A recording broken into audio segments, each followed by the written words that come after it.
Hi class, how are you? Today we're going to be talking about Egypt and Nubia. So let me share my screen with you so that we can start the presentation. Okay.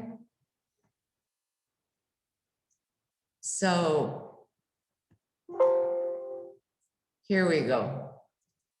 Egypt and Nubia. So this is part one of two lessons that we're going to have.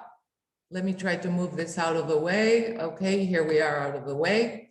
So Egypt and Nubia, this is part one.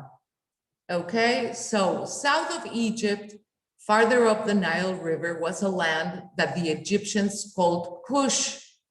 We know this region today as Nubia, and today it's still called Nubia, and it's a beautiful, beautiful, beautiful city. Today, Nubia extends from southern Egypt into northern Sudan.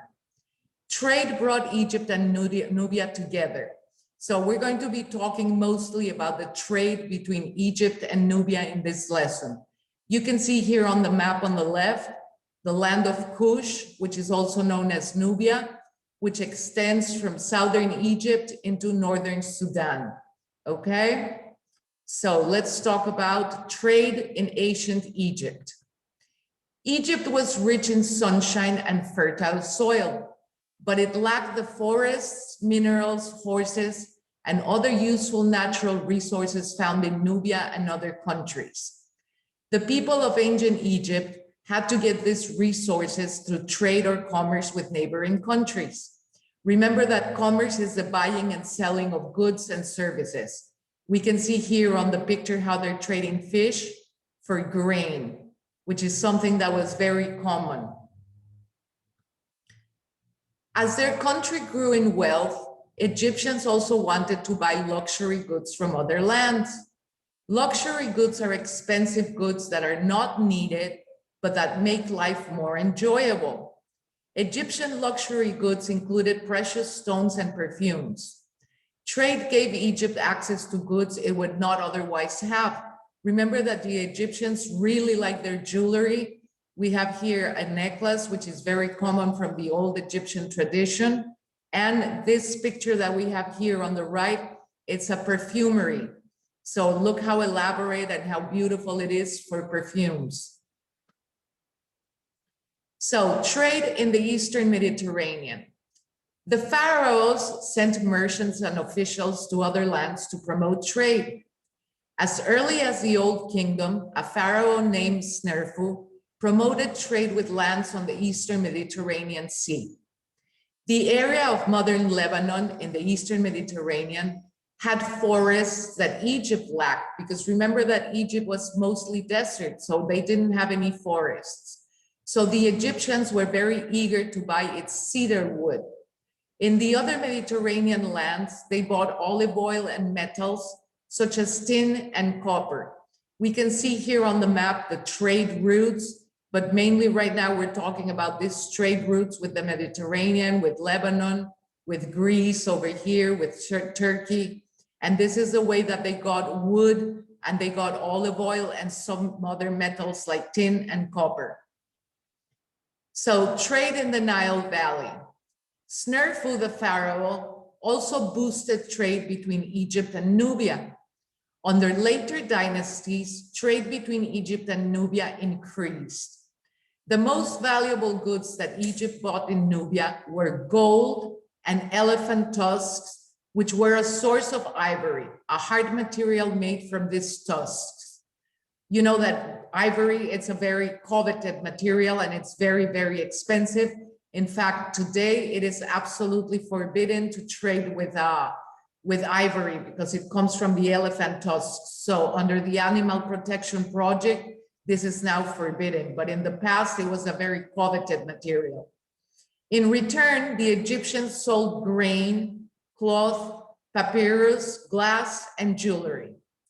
Egypt relied on Nubia's gold, and Nubia relied on Egypt's grain, because Nubia had a very short land for farming, so they were always in need for grain, and this is why they traded their gold with Egypt for grain. Trade created interdependence or dependence by each country or group to one up to the other. Trade brought the Nubians into closer contact with ancient Egypt. And over time, the Nubians adopted elements of Egyptian culture, including Egyptian religion.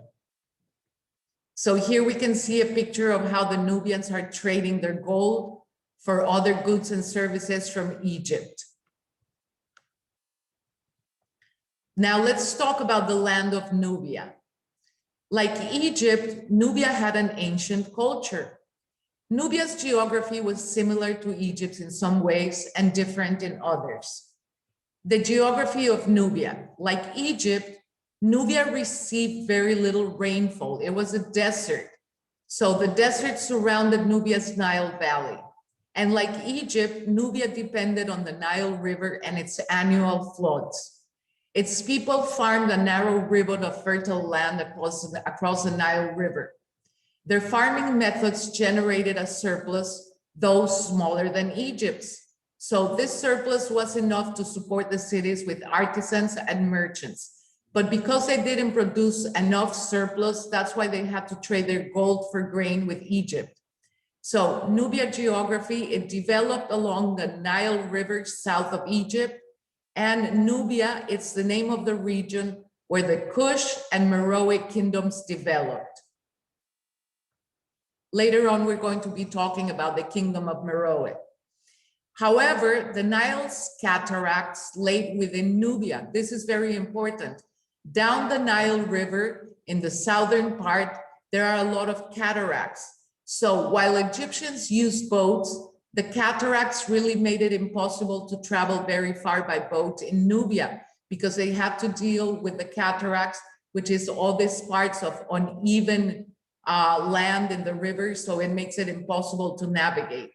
So instead, the people had to travel on foot through the rugged desert. Another difference from Egypt was that the Nubians had much less land to farm. That's why they depended so much on Egypt and their grains. That's why they had to be trading their goods all the time for the grains. And as a result, the Nubians were sometimes short of food. This made them eager to trade gold, iron, and other products for Egypt's grain.